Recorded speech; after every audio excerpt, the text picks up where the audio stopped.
Welcome, everybody, to another episode of No Rocket Ships. I'm Jamie Hancox, your host, with a voice for radio, apparently, so I'm told. Before we kick off with my guest for the day, I just wanted to thank our sponsor. I hate that word. Patchworks for sponsoring the first few episodes of No Rocket Ships, and they're also involved in our newsletter. Great business run by a great guy, Jim Herbert, but also they're trying to create a new category, iPass, and they're doing it the right way by building a sustainable business. So please go and find them, and we are delighted that they're involved. Now, my guest for today is Marianna Satanas. I'm going to ask Marianna to introduce herself because otherwise it might take me about an hour to introduce her. Good afternoon, Marianna. Who Good are you? afternoon, Jamie. Oh, good morning. Who are you? I'm Marianna Satanas. I am the president of Hanro USA. I am from London and I currently reside in New York. Great. Now I've known you for quite a long time now, and I would almost say that we're friends. In fact, I think we're friends. Yes, I would almost say we are. Yes, yes. I feel very honoured, Jamie, to be Right. classified as your friend. Yes, Well, I don't go over we don't cross the line very often, I know. but work-wise, Hmm. you ran Mr. Porter in London before I met you. I didn't Oh, ever Ran. I meet don't you. know about Ran. Oh, you were there. I was there. Yes. You were there. And then you moved to the States and you've been involved in lots of brands since then. I met you in New York and you were at DKNY. I think you did some work. You were at Barney's for a while. Yeah, Yeah. you've been I've been involved in everywhere. you've been Can't hold everywhere. down a job. Well, some might say. But Yeah, um, so it's fantastic to find you in a role that you are clearly really enjoying. So yeah, I love it. you've been at Hanro for what, a year and a half, I think? 2 years, can you believe it? Yeah. Wow. So, three subjects for today. First of all, we're going to talk about tech because you've been a customer for a long time. You bought a lot of tech over 10 years. We're going to talk about that. We're going to talk about what it's like being the boss because you're currently the boss. So, not always been the boss before. So, that's Hmm. must be an interesting journey. And we're going to talk about stores because I think stores have been new to you since you arrived at Hamlet. So, we'll talk about that a bit. So, firstly, big question. Has buying tech got better or worse? Has the tech got better or worse since you started buying it? Has it got better or worse? So first of all, the buying process.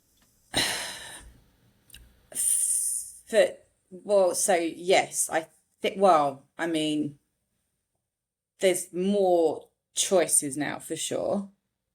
I think it just also depends on what kind of business you're in and what you're looking for. So when I joined Hanro, the site, like my first massive project was to re-platform the website and also change the POS. So we were on a proprietary platform and the POS was also proprietary. And I was like, okay, small job to do, I guess. I've done it a million times, but the difference is intimate apparel is quite complicated because like you've got bras and you've got a million SKUs and you got, it's just a lot more depth. So I was just like, okay, fine. And also our ERP was quite old as well, so it is old. So you've got a lot of legacy systems. And obviously budget has to come into play as well. So and I didn't have the pressure of timing. I didn't have someone going, you've got launched by like this time. I put that pressure on myself. I think just because I was so used to having, that pressure. Um, but I also had sales targets to meet and I wanted to do that. So it wasn't that it's become more difficult. There is definitely kind of like the same players, but I just had to make the right decision for the business. And I think it just depends also on the same things, what your budget's like, what are the business needs. That those fundamentals haven't changed. Um, so has it become easier? Has it become more difficult? No, not really. It's just you just got to make the right decisions. I guess it's who your stakeholders. So the salespeople aren't different than they were 10 years ago. Effectively, it's kind of, Well, I mean, they're definitely more aggressive, I would say. They're more aggressive. They are more, they're definitely like more chasing. Um, they're using, all the, it's different buzzwords, it's different keywords than they were like 10 years ago, but they're still using key like buzzwords. It's just different buzzwords. so in other words, a bit like football, we all know what a low block is, but it wasn't called a low block. Right, it wasn't 9 a low years ago. block. Right, exactly. So, whatever the buzzword was like 10 years ago, now it's like AI. And it's just like, for God's sake, and someone else. Do you know what I mean? It's like, but so people are still using personalization. It's like, really? Like, personalization was like 15 years ago, and you're still using the word. Like, Yeah. we want to be omnichannel. Again, why? Like, no. So, yeah, it's, sorry, I'm not really answering the question, but it's just, it hasn't become, I would say it's still the same. Okay. And the project that you've just done for Hanro to replatform, I mean, it felt from the outside that it was a lot more straightforward than things you've been involved in before. Is that fair? What I think the challenge that I had was, I think I was speaking to you about the time, was whether we go headless or not. Yeah. So it was because my European counterparts, they're on Magento. Can I say the platforms that we were on? Yeah, of course you can. Yeah, they're on Magento too. I was looking at Shopify, and there was another platform that we were Commerce looking Layer? at. What else did we Commerce look at? Layer, You looked at yeah, Commerce Layer and a few others. But Commerce Layer, and it was the idea of building a sort of mini Mackie type stack. a mini Mac, yeah, exactly. So, which I really loved that idea, and going headless, so we can also scale.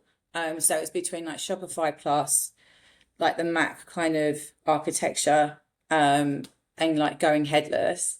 Um, and honestly, between those two, and I really loved it. And and I had to go through the advisory board and like it, and they really liked that idea too. But was it right for us? The size that we were, and the resources that we had, and was it the right time for us? And the decision wasn't. It was the right decision. It wasn't for us right now. So we went for Shopify Plus. And the agency you already knew and sort of trusted, which is a massive thing, I think, probably, Oh, isn't for it? sure. Yeah. I didn't want to. Yes. It was between them and another agency in Europe. Who were great. And honestly, the agencies in Europe, and this is one thing that I did find, like the agencies in what I found this time around become more humble. I don't know what changed compared to like 10 years ago when I was doing it with DKNY. And that's delivery agencies. Delivery agencies, Okay. yeah. What Yeah. about, I meant to ask you actually, what about the paid and social agencies in the US compared to those in Europe? Because my understanding is that they've always been a lot more aggressive and In behaved the a US. lot sharper in the US, yeah. Well, again, I went with the agency that I knew because we did have an agency before. It was like a mum and pop shop. They were only doing our shopping. Um, and they were okay, but I went with an agency that I knew, that I trusted. And I didn't have to pitch it. I was quite lucky that I knew them.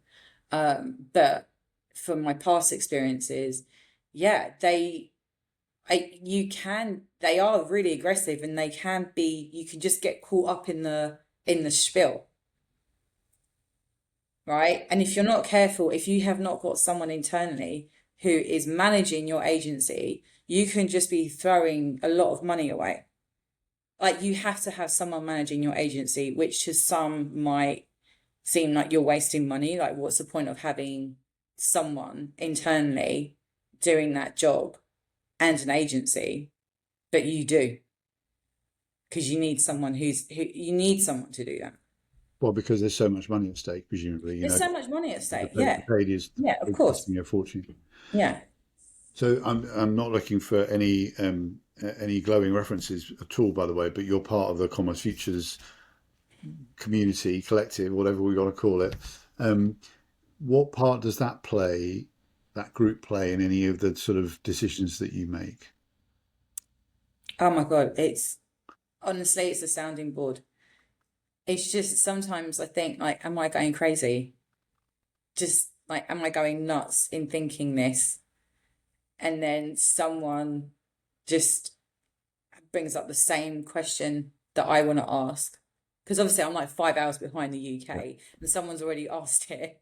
And it's like, brilliant. Yes. Okay. This is exactly what I was thinking. And then I might ask the question and someone's already been through it. And they give great advice because like we're all in the same boat, right? And no, it's really good. I I enjoy think it. that whole idea that I think we've been talking about tracking now for what, 2 years.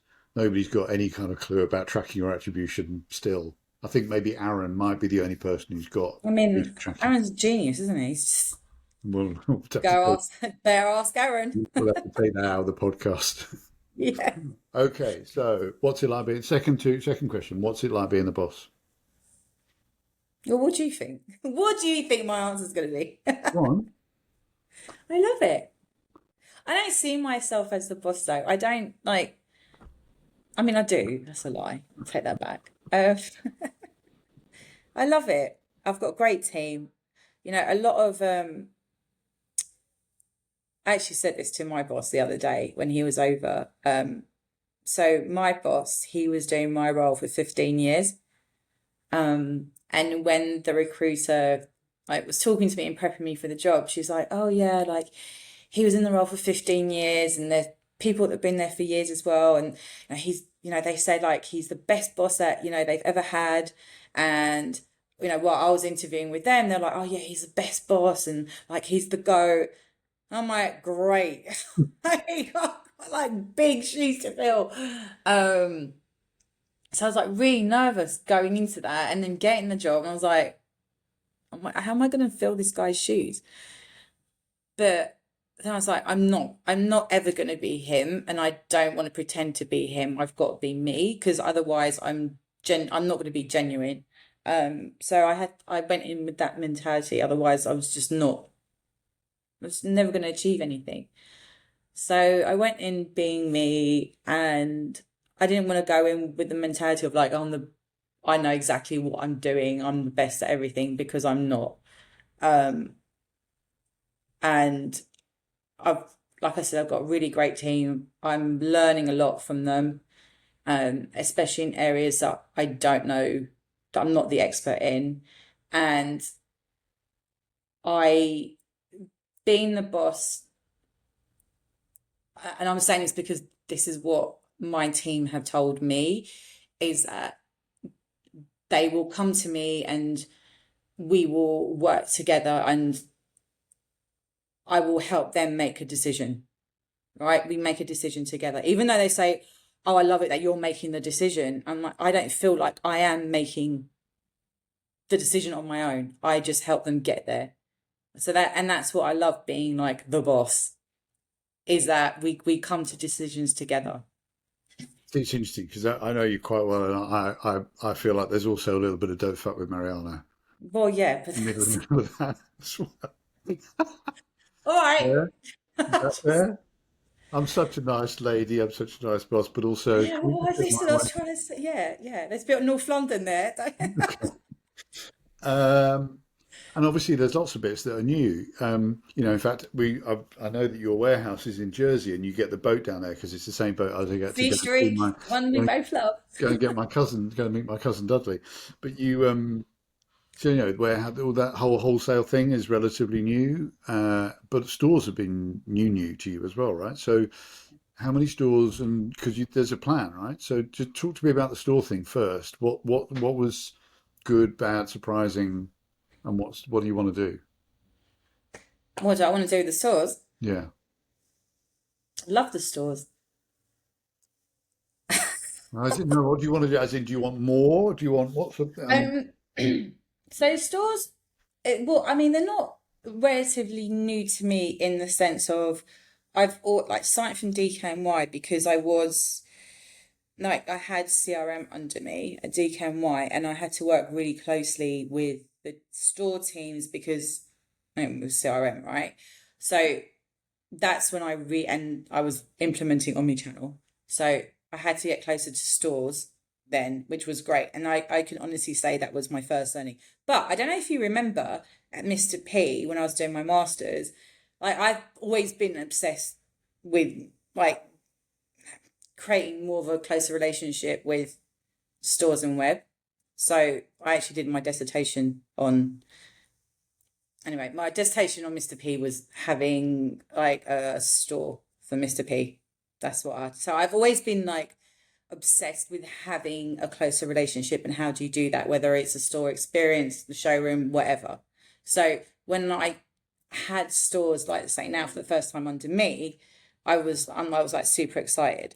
And what I've learned is I think the key thing that I've learned is the different skill sets you need in actually running the stores. Because you have your sellers that are really good at selling, but they are not good operationally. And then you have people that are good at both, and then you're like, oh crap, I need them to sell, right? But then I also need people to do the ops part. So it's just like you need a mixture of people within that. And then you also need to get people to talk as well. And you need to have really good systems because there have been times when like I've had like a store associate speaking to like the warehouse going, well, I've got this product in front of me, and the warehouse is going, no, you haven't. Like it's not in the system. And they're like, well, I literally have. So what I've learned is the huge disconnect between like if you don't really have a good system that talks to the stores and connects it, it can really mess up your business and how much it like really slows things down. and is it in any sort of way a challenge the fact that you've got stores out on the West Coast and you're based on the East? I mean, is the distance challenging? Yeah, it's definitely challenging for my retail director, bless her. It challenging in the fact that she, she feels that she'll give them. We kind of feel like they don't get as much attention, but they definitely do. Like it's just a personal thing. Yeah. And like we do try and get out there as much as possible. It's a challenge because we want to make sure that they feel part of the team as much as possible. And when we're rolling out things, like when we rolled out the POS, like doing the training, I had to get someone actually from the agency who just so happened to live in Los Angeles to go there and train them, Yeah. right? Just because we were going live at the same day and we couldn't all be we couldn't all be there. So, but now we're rolling out actually in Deer. We just rolled it out to Madison. We're going to roll it out to Meatpacking in a month, and we're actually flying out to Beverly Hills, and we're going to be there because I'm like, look, we weren't there for the POS. We got to do this for like ND to give them that kind of love. And what about more stores? What's your view about channel? Where's the, I suppose, different question. Where's the opportunity for growth in the US for you? Because that's kind of, now that you're 2 years in, I know Yeah, you've sort of fixed a lot of the stuff that you wanted to fix, and I'm sure the business is asking I you mean, to. there's a lot there's a lot of opportunity for us. It's um Miami is a big opportunity. Yeah, and some of the southern states as well. And is that about finding the right location? Has that been hard? Is it hard? To find the right Yeah. location. Um, I mean, we've looked, actually, we've done quite a lot of analysis, like where our web sales are, and seen, and not only that, like where looked at our wholesale data as well, and like even gone down to like the city level, which is great. But then it's like, what's the right neighborhood? Because like our Madison client is completely different from like our downtown client in New Really? York. What Yeah. was different about it? I mean, I assume Madison is an older customer. I don't know. It's a more conservative Okay. customer. Okay. And when Yeah. I say conservative in terms of their style, Yeah. As in with a little um, C. With a and little like C. it's their neighborhood, right? Because we're in the high 80s. Yeah. And like they don't shop downtown. Right. They don't leave. No. They don't shop downtown, right? And your downtown customer, you get more of the tourists as well. Like you don't, oh my God. What we're opposite the Gansevoort, and the amount of people who forget their underwear, it's unbelievable. But yes, and we get quite a lot of tourists down there as well. So it's a tourist and local um neighborhood in meatpacking. There's a lot of opportunists as well. Um, so and like it's completely different. They're more like edgier, fashion forward. Um, Believe it or not, people are quite they want to be fashion forward in their underwear and their sleepwear. I'm the same. I'm very fashion forward in my underwear choices. Yes. Now, And two now more. your warm wear hat, James. Yeah, and now my warmer, thanks to you, Yes. my lovely silk, Yes. beautiful, which I'm looking forward to the cold weather so I can wear it. Mhm. Now, two more things. One, I'm going to introduce you to the lady from Ashton Me who's in the US launching stores because she's got a stores launch on the West Coast and you might be able to help her. So if you wouldn't mind Okay. introducing her to your retail director and stuff, that'd be Yeah. great. Number two, and which is our final question for this particular session, are Arsenal going to win the Premier League? I knew you were gonna say that. Are we gonna win? I'm not saying anything. So you're not, come on, you've got to be confident, Mariana. You What don't have I to be. mean, what would I say? No, I'm not gonna say yes, of course we're gonna win. All right. You don't think they're going to win, do you? Okay, moving on. So looks like I'll see you in the freezing cold of January You NRF coming in January. in our massive coats again. So see Excellent. you then, mate. Mariana, thank you very much. As always, Yes. You fantastic. too. Have a Nice to good see you. weekend. Cheers, mate. Bye. Bye.